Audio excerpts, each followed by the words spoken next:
Ministerio Hora 11 presenta Los Originales Bíblicos y usted. Comparta durante los siguientes momentos junto al Reverendo Herrera un tiempo de reflexión en Los Originales Bíblicos y usted. Y cuando Pilato se dio cuenta de que no lograba nada, sino que solo se hacía más alboroto, tomó agua y se lavó las manos delante de la multitud, diciendo: yo soy inocente de la sangre de este justo. Será asunto vuestro.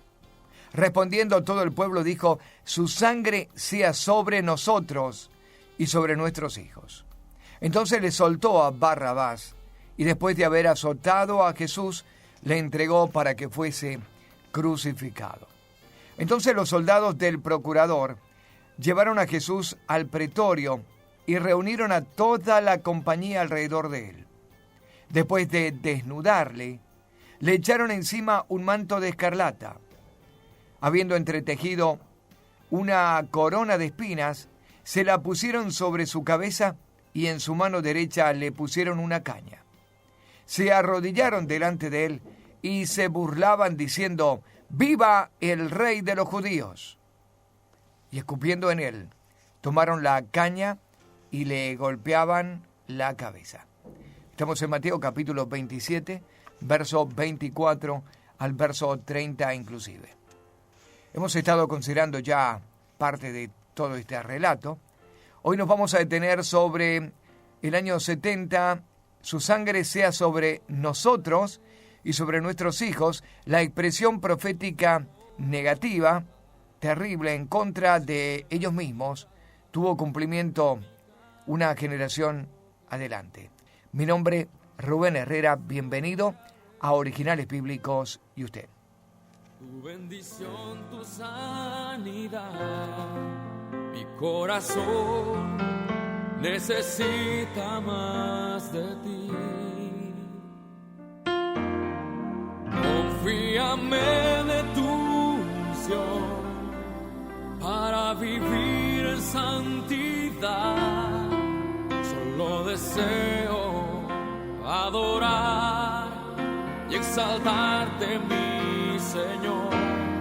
Mi voz, mis manos levantar en señal de rendición. Quiero postrarme ante tu altar para tu nombre exaltar, mi Jesús.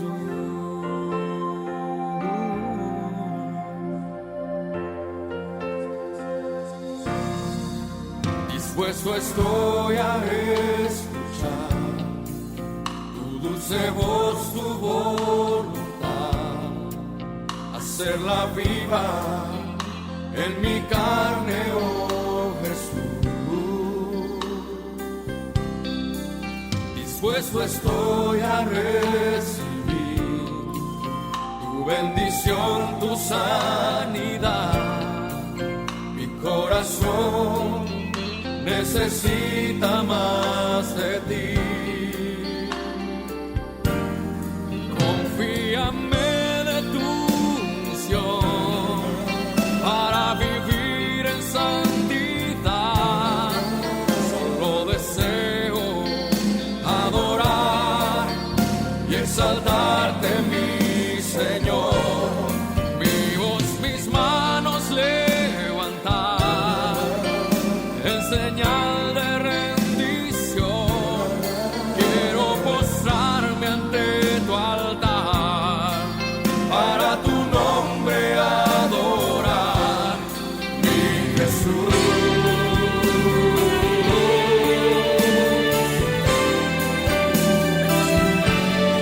Confíame de tu unción para vivir en santidad.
Jesús.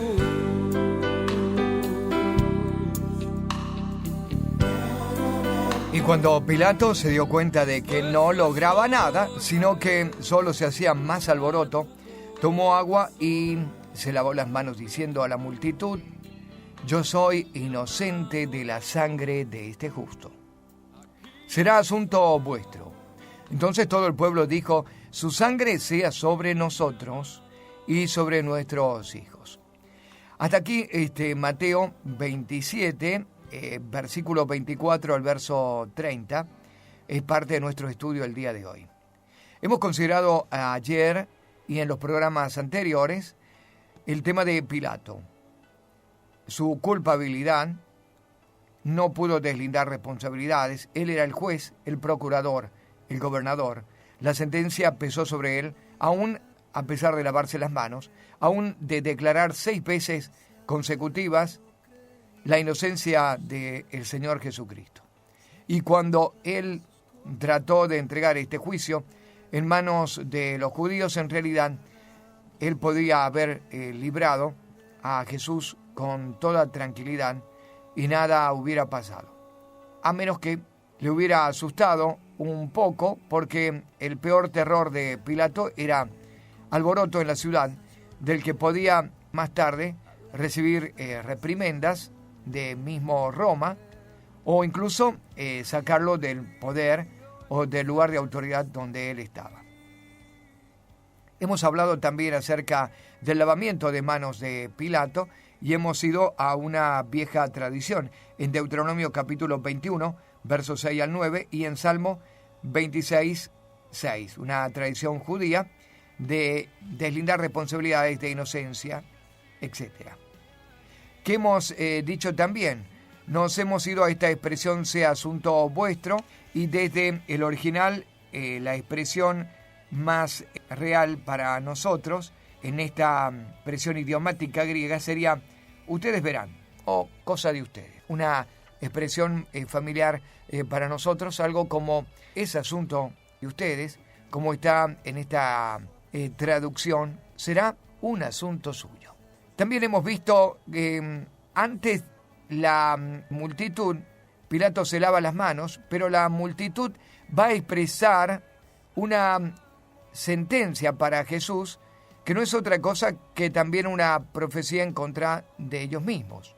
El pueblo respondió: la sangre sea sobre nosotros, su sangre sea sobre nosotros y sobre nuestros hijos. ¿Qué están diciendo los judíos con esta profecía en contra? Bueno, esto es lo que vamos a tener hoy en cuenta en el estudio. También el signo de la cruz, una expresión externa de deseo, pero deseo no de compromiso y de identificación con el crucificado, sino que la señal de la cruz era un deseo de muerte, de sentencia para Jesús, y que permanezca muerto y crucificado. Por eso hemos ido a la historia para considerar este signo de la cruz, que los católicos apostólicos romanos lo hacen en completa ignorancia.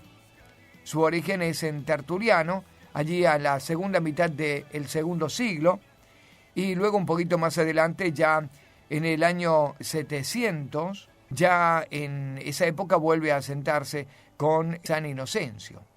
En realidad todo parte de un deseo y una expresión de deseo y de voluntad judío de quienes estaban lejos de Pilato para dejar oír su voz y que lo manifestaban externamente haciendo la señal de la cruz en su cuerpo, el deseo de la muerte de Jesús. No tenían nada que ver y no querían tener nada que ver, al contrario, pedían la crucifixión para Cristo. Hoy en el día de hoy, lamentablemente, el pueblo católico apostólico romano es preso de este deseo y de esta manifestación judía, que es un compromiso con la muerte y un compromiso con un Cristo crucificado, no con un Cristo resucitado. Y lejos de ser un acto piadoso, es una sentencia en contra. Así que la próxima vez que usted quiera o tenga en deseo o haga simplemente por costumbre la señal de la cruz, el persignarse, bueno, tenga en cuenta que hay una posibilidad muy cierta de que esté haciendo todo lo contrario de lo que usted piensa estar haciendo. No se está identificando con Jesús, sino lo está declarando culpable, digno de muerte y muerte en la cruz. Y de hecho, la Iglesia Católica Romana en sus templos sostiene a un Cristo crucificado, no a un Cristo resucitado en sus imágenes. Bien, hacemos nuestra pausa. Cuando regresemos, la expresión su sangre sea sobre nosotros y sobre nuestros hijos. Estamos compartiendo los originales bíblicos y usted.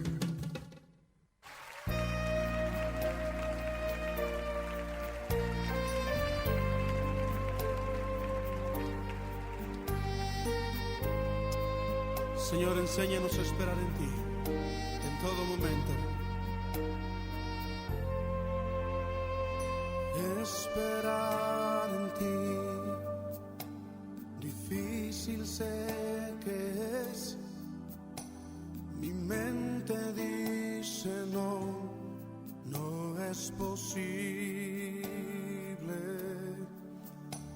Pero mi corazón confiado está en ti. Tú siempre has sido fiel, me has sostenido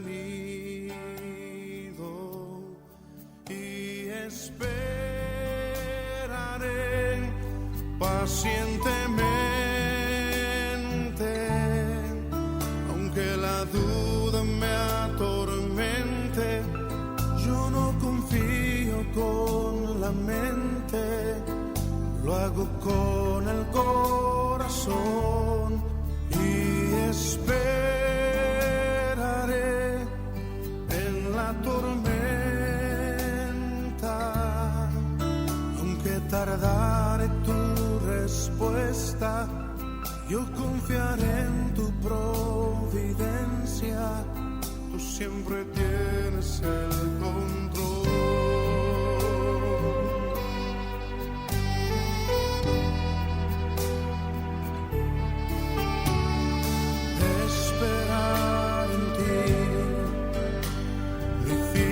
Sé que es, mi mente dice no, no es posible, pero mi corazón confiado está en ti. Tú siempre has sido fiel, me has sostenido.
Pacientemente, aunque la duda me atormente, yo no confío con la mente, lo hago con el corazón y esperaré en la tormenta. Yo soy inocente de la sangre de este justo. Será asunto vuestro. Respondiendo todo el pueblo, dijo, su sangre sea sobre nosotros y sobre nuestros hijos. Las últimas palabras de los sumos sacerdotes de los ancianos del pueblo y del pueblo que estaba reunido en el lugar. Su sangre sea sobre nosotros y sobre nuestros hijos. Ellos aceptaron para sí mismos, pero también para su descendencia, la responsabilidad de la muerte de Jesús. Se discute hasta el día de hoy si solamente el pueblo judío sufre aún por esta responsabilidad. El comentarista Stack insiste que Jesús fue crucificado por los romanos, pero la insistencia fue de los judíos. Pero no todos los judíos. No todos participaron en esta demanda. Los judíos hoy en día no son más responsables por la muerte de Jesús que los demás gentiles, porque el Señor también murió por todos, no solamente por los judíos o a consecuencia de los judíos. Nuestros pecados le mataron. Tu pecado le mató, mi pecado le mató. ¿Qué dijeron ellos? Su sangre sea sobre nosotros y sobre nuestros hijos. Sobre nuestra generación sería la definición más correcta. ¿Qué pasó ante esta expresión profética de deseo, o más que deseo, de provocación al mismo cielo? Bueno, fue exactamente lo que pasó una generación más adelante. Una generación judía o una descendencia judía es cada 40 años. Y si nosotros contamos año 33 después de Cristo y le sumamos una generación, llegamos al año 73. Ahora, veamos algo interesante en esto. El sitio de Jerusalén fue en el año 70 después de Cristo. Fue un acontecimiento decisivo en la primera guerra judeo-romana. Y este sitio del año 70 fue seguido por la caída de Masada en el año 73. El ejército romano, dirigido por el futuro emperador Tito, con Tiberio Julio Alejandro como su segundo al mando, sitió y conquistó la ciudad de Jerusalén, que había estado ocupada por los defensores judíos en el año 66. La ciudad y su famoso templo fue destruido el mismo año de su conquista, año 70. La destrucción del templo de Jerusalén hasta el día de hoy es lamentada anualmente durante la festividad judía del Tisha B'Av, y también es recordada en el arco de Tito, que todavía está en pie en Roma, y donde se representa y se celebra el saqueo de Jerusalén y del templo. Ahora, ¿qué dijeron ellos? Su sangre sea sobre nosotros y sobre nuestros hijos. No hubo sino el cumplimiento perfecto y cabal.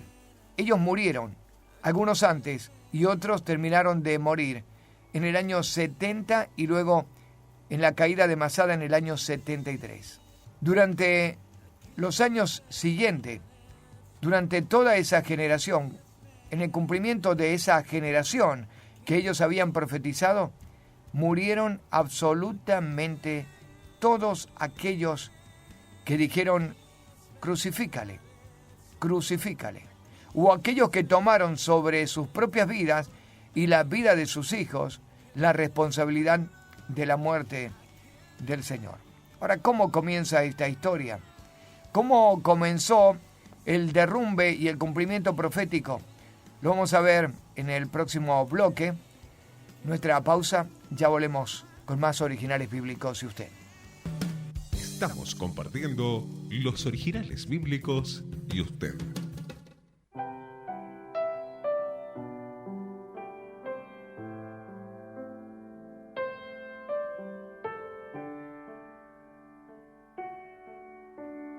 Puedo sentir tus manos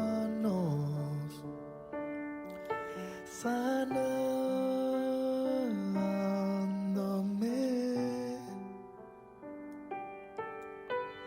Puedo sentir tu abrazo cubriéndome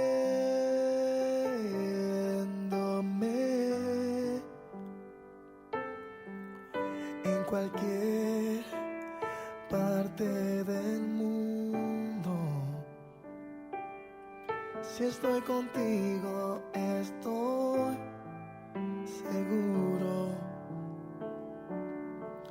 Aunque mi padre o mi madre me dejara, la estrella de la mañana siempre estará, siempre está. Puedo sentir tus manos sanándome.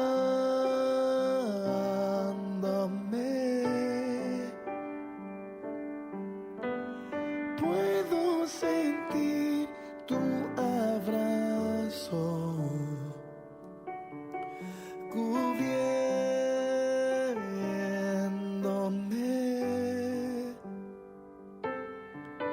En cualquier parte del mundo, si estoy contigo, estoy seguro. Aunque mi padre o mi madre me dejara, la estrella de la mañana siempre estará. Su sangre sea sobre nosotros y sobre nuestros hijos. Esto dijeron los judíos y todo el pueblo delante de Pilato, y fue la última voz dicha por ellos, al menos delante de Jesús. Y recordemos que a partir de aquí comienza el castigo, comienzan los azotes, la flagelación del Señor Jesucristo. Hasta allí la sangre de Jesús no ha sido derramada, sino escasamente en la prensa, en el Getsemaní, cuando su sudor eran como grandes gotas de sangre que caían en tierra, dice la Escritura. Su sangre a partir de allí sería responsabilidad de aquellos que estaban pidiendo la muerte y la crucifixión. Ellos aceptaron para sí mismos y para su descendencia la responsabilidad por la muerte de Jesús. Y vino la consecuencia de su tosudez, de su rebeldía, de su ignorante sentencia de muerte que solicitaron en el momento de pedir la muerte de Jesús. Dijimos que 40 años es el tiempo de una generación para el pueblo judío, y si sumamos 33 más 40 nos lleva al año 73, que es exactamente el final ya de aquellos pocos que quedaron, el sitio y la muerte de más de 1,5 millones de judíos fue en el año 70 después de Cristo, en manos de Tito, el emperador. Pero en el año 73 fue la caída final de Masada, 40 años exactos, una generación. Su profecía fue cumplida a cabalidad. No solamente ellos murieron, sino que también murieron sus hijos. ¿Cómo comienza esta historia? Comienza con la guerra judeo-romana. Desde la captura de Jerusalén por Cneo Pompeyo, en el año 63 a.C., los romanos habían ocupado a Judea y la habían gobernado. Algunas veces por intermedio de príncipes locales que pusieron en el lugar, como por ejemplo Herodes I o Herodes el Grande, luego Herodes Agripa I, algunas veces directamente por procuradores que eran a menudo corruptos y que suscitaban hostilidad en los judíos y recibían el apoyo de la importante población helénica.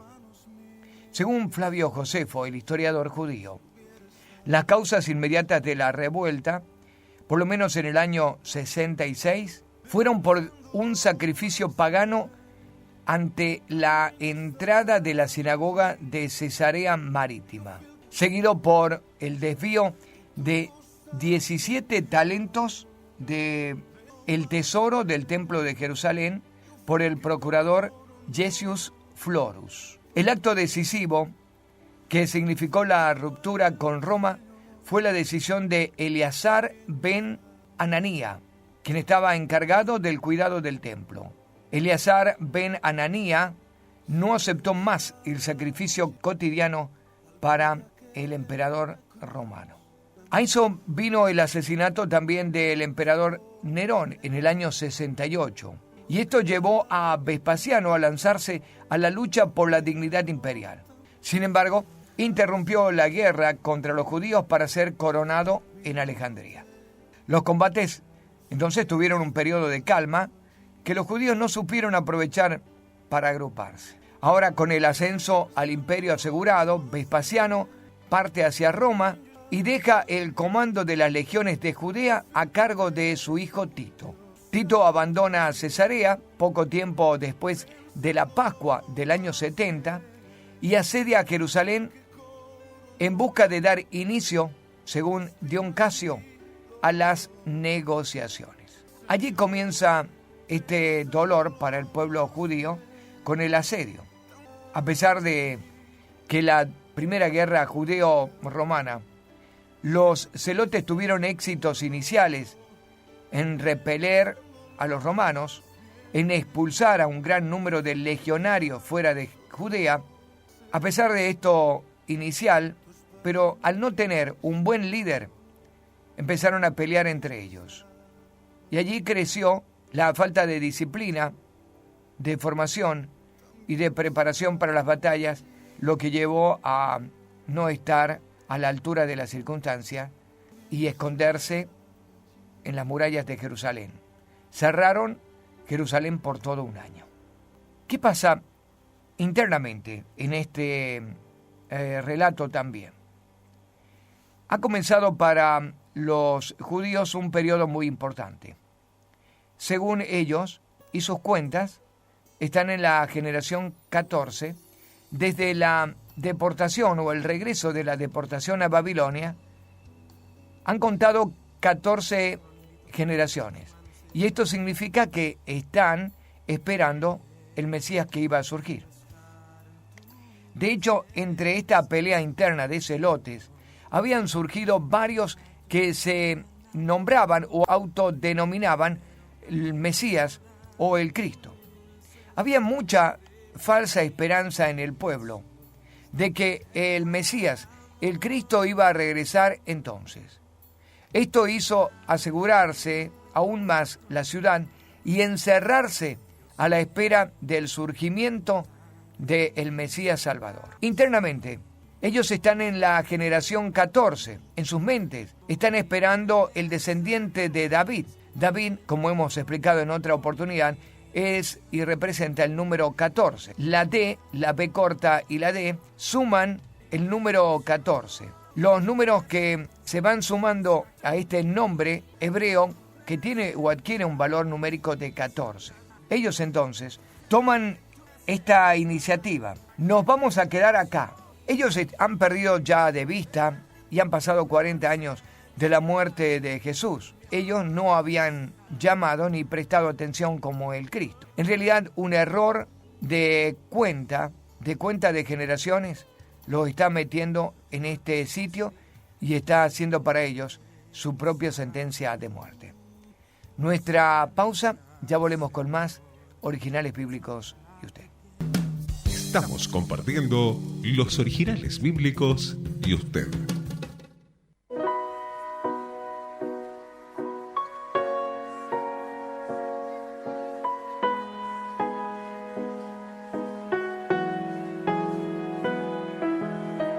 Recibamos a Marco Barrientos.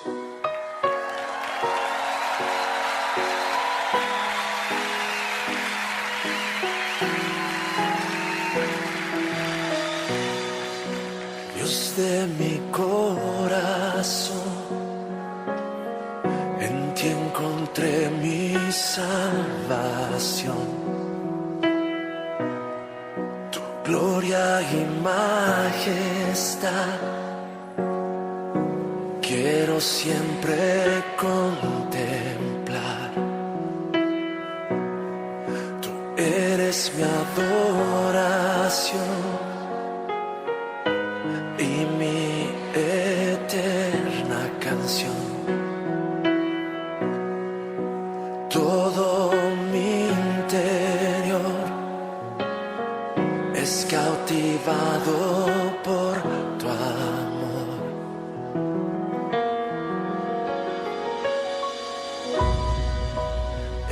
Eres Dios eterno, solo tú eres bueno, Dios incomparable, eres tú. Nunca me separaré de tu gran amor, eres mi Señor, mi Salvador.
Respondió todo el pueblo y dijo: su sangre sea sobre nosotros y sobre nuestros hijos.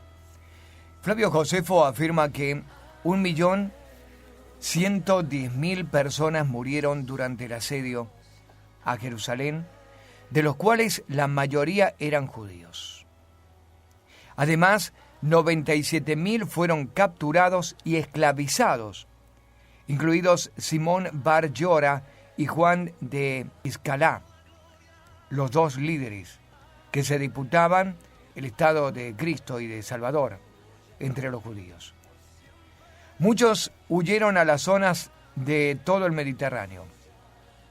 Y fíjese este gran detalle. Tito se negó a festejar, Tito se negó a marcar esto como una conquista suya, porque refirió lo siguiente: no aceptó la corona decretada por el Senado de Roma, porque dijo: no hay mérito en derrotar un pueblo abandonado por su propio Dios. Fíjese las palabras de Tito, proféticamente cerrando el ciclo y la profecía que antes ellos habían anunciado contra sí mismos. Tito dijo: no hay mérito en derrotar un pueblo abandonado por su propio Dios. ¿Cuáles son las percepciones teológicas? Los teólogos judíos atribuyeron la destrucción del templo y de Jerusalén como un castigo de Dios por el fundamento del odio que invadió la sociedad judía en la época. En otras palabras, esta generación se había hecho odiosa delante de Dios. Esto es en boca propia de los teólogos judíos, al referirse por qué la destrucción de Jerusalén y la destrucción del templo. Una generación que se había hecho odiosa, fundamento del odio que invadió la sociedad judía en la época. En la teología cristiana, según una perspectiva teológica del individuo, este acto de la destrucción de Jerusalén y del templo, este acto de la historia es vista como un completo cumplimiento de muchas profecías de que habla el Evangelio. Este modo de pensamiento, conocido como preterismo, considera que el sitio de Jerusalén es el cumplimiento específico de la profecía de Cristo respecto a la destrucción del templo.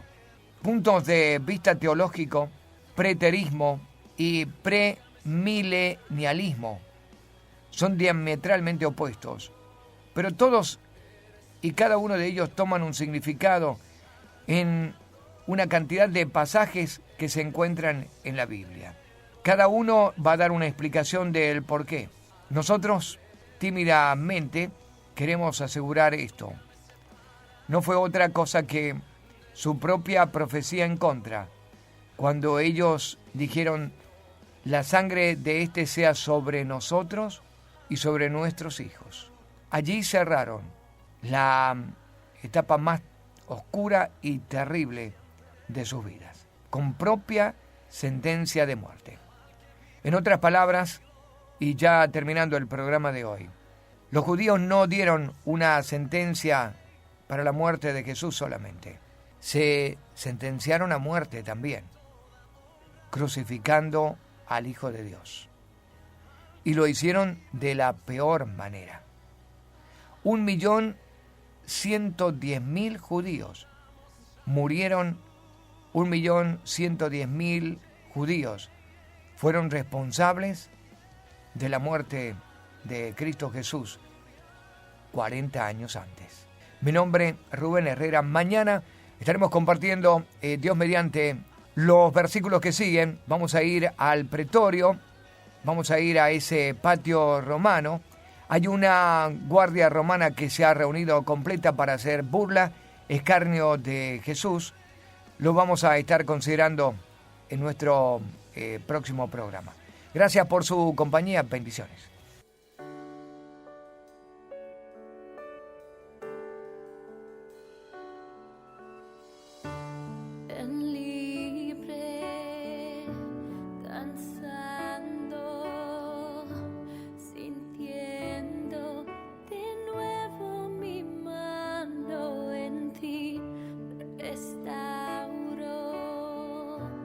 Levanto, revivo.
ven libre,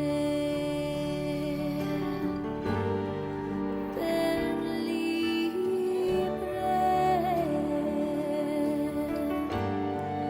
ven libre.